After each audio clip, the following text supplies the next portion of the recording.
মধ্যপ্রাচ্যের দেশগুলোতে ইরান নতুন করে বড় ধরনের হামলা চালিয়েছে। সংঘাত বিস্তৃত হচ্ছে স্থল, আকাশ ও সমুদ্রপথে। ইরান বলছে লক্ষ্য পূরণ না হওয়া পর্যন্ত তারা যুদ্ধ থামাবে না। বৃহস্পতিবার রাতে ইসরায়েল, বাহরাইন, কুয়েত, কাতারের মার্কিন সামরিক স্থাপনা লক্ষ্য করে একের পর এক ড্রোন ও ক্ষেপণাস্ত্র হামলা চালিয়েছে তেহরান। তবে দেশগুলোর দাবি, অধিকাংশ হামলা তাদের আকাশ প্রতিরক্ষা ব্যবস্থা প্রতিহত করেছে। এদিকে মার্কিন প্রতিরক্ষামন্ত্রী পিট হেগসেথ বলেছেন, যুক্তরাষ্ট্র দ্রুতই জোরালো হামলা চালাবে। বিস্তারিত ডেস্ক রিপোর্টে। ইরানে অব্যাহত হামলা চালাচ্ছে ইসরায়েল ও যুক্তরাষ্ট্র।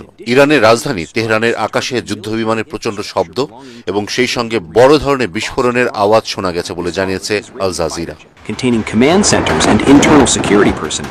তবে মার্কিন ও ইসরায়েলের হামলায় দমানো যাচ্ছে না ইরানকে। প্রতিশোধমূলক পাল্টা আক্রমণ আরও জোরদার করেছে দেশটি। কাতার ও সংযুক্ত আরব আমিরাত সহ প্রায় পুরো অঞ্চলে হামলা চালিয়েছে ইরান। বৃহস্পতিবার রাতে তেহরান একের পর এক ড্রোন ও ক্ষেপণাস্ত্র হামলা চালায় বলে জানিয়েছে রয়টার্স ও আল জাজিরা। ইরানের দাবি, মধ্যপ্রাচ্যে কুয়েত, বাহরাইন ও সংযুক্ত আরব আমিরাতে যুক্তরাষ্ট্রের অন্তত 20টি সামরিক স্থাপনায় তারা হামলা চালিয়েছে।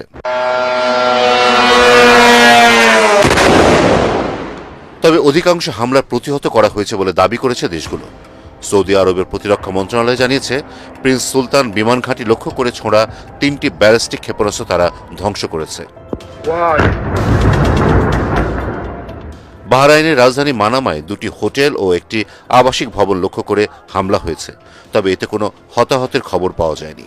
কুয়েত সেনাবাহিনী জানিয়েছে, রাতে তাদের লক্ষ্য করে ড্রোন ও ক্ষেপণাস্ত্র ছোড়া হয়েছে। রাজধানী কুয়েত সিটির দক্ষিণের একটি বিমান ঘাঁটির কাছে বিস্ফোরণ ও আগুনের ভিডিও অনলাইনে ছড়িয়ে পড়ে। নিরাপত্তার কারণে কুয়েতে মার্কিন দূতাবাস সাময়িকভাবে বন্ধ ঘোষণা করা হয়েছে।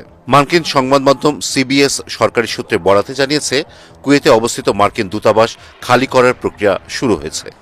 কাতারের কর্মকর্তারা জানিয়েছেন, তারা 13টি ক্ষেপণাস্ত্র প্রতিহত করেছেন। একটি ক্ষেপণাস্ত্র দেশটির জলসীমায় পড়েছে। এদিকে ইরানের সামরিক কর্মকর্তারা বলছেন, শত্রুর ঘাঁটিতে কঠোর আঘাত হানা অব্যাহত থাকবে।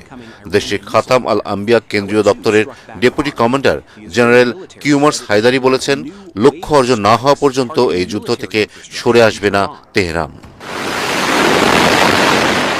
এদিকে আকাশপথের সংঘাত এখন সমুদ্রেও ছড়িয়ে পড়েছে। ভারত মহাসাগরে একটি ইরানি যুদ্ধজাহাজে টর্পেডো হামলার অভিযোগ উঠেছে যুক্তরাষ্ট্রের বিরুদ্ধে। ইরানের সামরিক কর্মকর্তাদের বক্তব্য, যুক্তরাষ্ট্র, ইসরায়েল এবং তাদের সমর্থনকারী কোনো জাহাজকে হরমুজ প্রণালী পার হতে দেওয়া হবে না। বিশ্লেষকদের মতে, পরিস্থিতি দ্রুত নিয়ন্ত্রণে না এলে এই সংঘাত দীর্ঘমেয়াদী আঞ্চলিক যুদ্ধের রূপ নিতে পারে। এদিকে ইউরোপের কয়েকটি দেশ পরিস্থিতি ঘনিষ্ঠভাবে পর্যবেক্ষণ করছে। ফ্রান্স সাইপ্রাসে যুদ্ধ